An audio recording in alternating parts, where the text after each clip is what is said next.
Well, hi everybody, welcome to The Firewall. I'm Bill Whittle. I have a fairly broad tapestry to try and weave today, so please give me a little time to pull together several divergent threads. Now, a long time ago in a land far, far away, the time was the early 1920s and the place was Germany, a group of influential Marxist thinkers took a look at the wreckage of the world in the immediate aftermath of the Great War, World War I, and they asked themselves, what happened? Marxism, you see, had confidently predicted that out of capitalism, out of the Industrial Revolution, the working man proletariat would arise and overthrow the capitalist bourgeoisie, but it didn't happen. And the Communist Revolution was supposed to occur in the developed industrial nations, Germany, France, Britain, America, places like that, and not in the one place where it did actually occur, backward, feudal, agricultural Russia. And so these Marxist philosophers started what we would today call a think tank. They named it the Institute of Marxism, which I think is a little on the nose, and they set up shop in Frankfurt University. The big brains at what became known as the Frankfurt School deduced that those evil, rotten, capitalist bastards were not being hanged by mobs of workers because they had provided so much wealth, so much relative prosperity, that the common working man was living far, far better than he ever had before. And so they decided that if their Marxist Eden could not be brought to earth through class warfare and economic struggle, then they wouldn't make it a war about economics. They just lost that war. They would make it a war on culture. Now, 50 years ago, Hollywood made movies about heroes, and good triumphed over evil.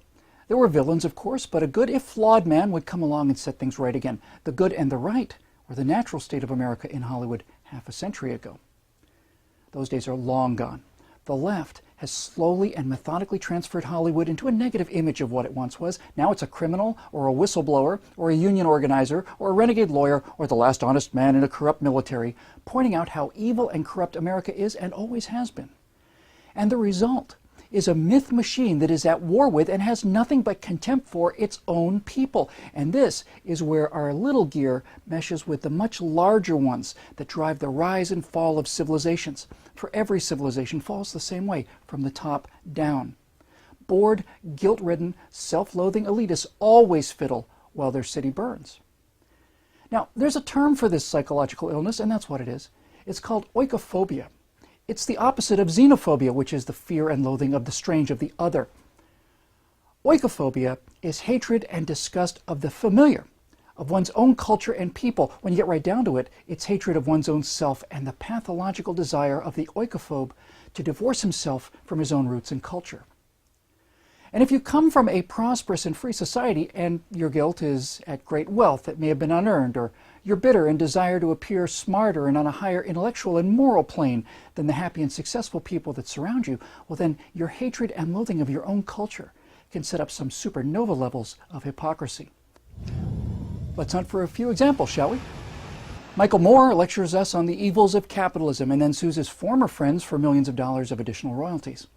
Al Gore tells us that capitalist societies, consumerism, and jet travel are literally frying the planet and dooming us all to drown, and yet he burns more electricity in his mansion than 30 normal American households and travels the world constantly by private jet. Prince can make a career out of pushing the boundaries of lewdness and public obscenity and write songs with the most graphic sexual content imaginable, and then lecture the rubes on how it's fun to live under Islam with its one religion, lots of order, and women dressed in tents. Bill Maher can call Americans the stupidest people in the world and have thousands of people, thousands of Americans, cheering him on for saying so. Why? Well, because he doesn't mean himself, of course, or his self-selecting oikophobe audience. He means those other morons down in the South or out in flyover country. And speaking of Bill Maher, New York Times columnist and opinion shaper David Carr can call anything between New York and LA home to the dance of the sloping foreheads, before returning to his home in New Jersey, which is paid for by the sale of his memoirs chronicling a self-loathing life of cocaine and crack addiction. And we could do this all day. So let's bring these threads together, because here's what's happening. Historically, when societies become affluent and secure, it is, paradoxically enough, the most affluent and secure that develop this oikophobic guilt and self-hatred. This has happened all throughout human history. Babylon fell this way.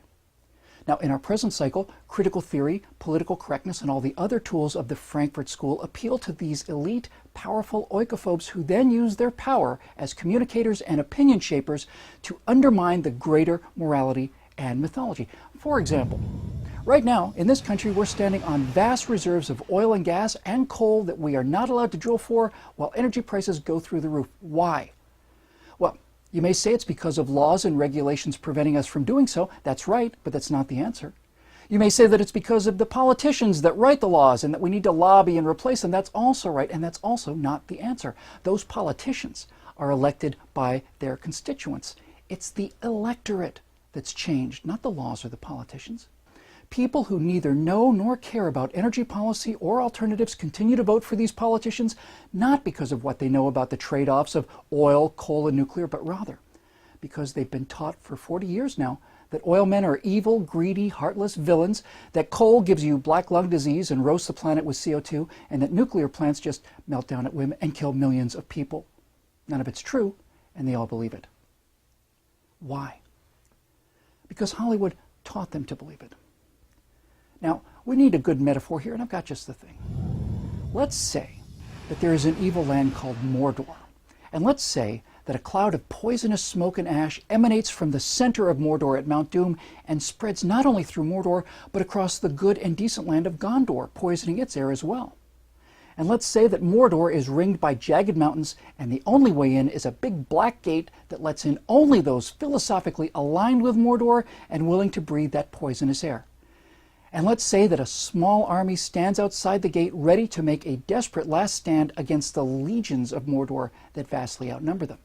But this isn't the Lord of the Rings. It's the 21st century war for America's culture.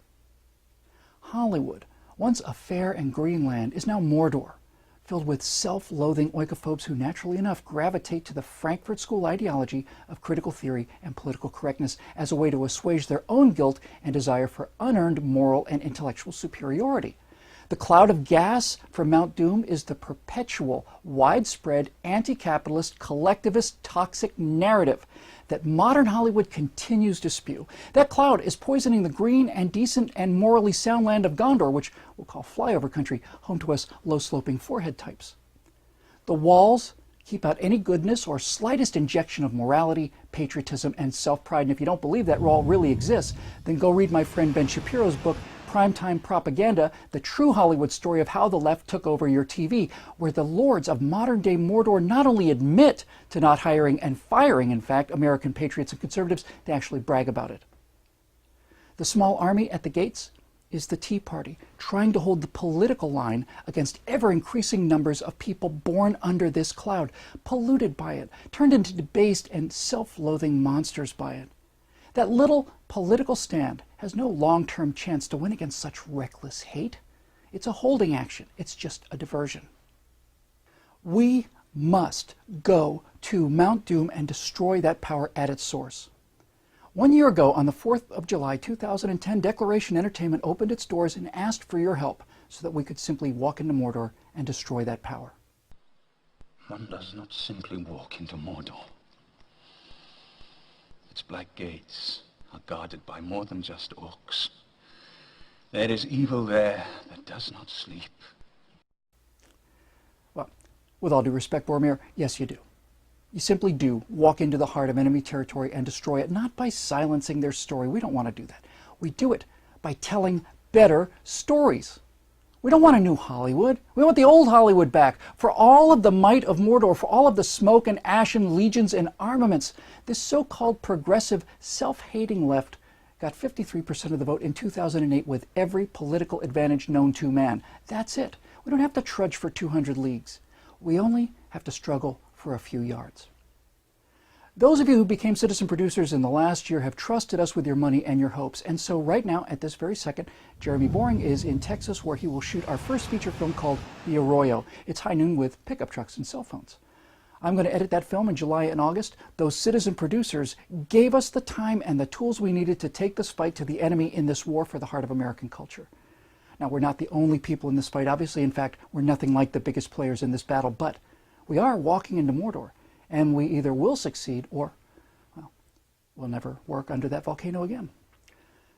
And when we're done with The Arroyo, we'll begin on my film, Aurora, about a privately funded mission to Jupiter using nuclear energy, where engineers and oil men are the good guys and the regulators, anarchists, and eco-protesters are the bad guys.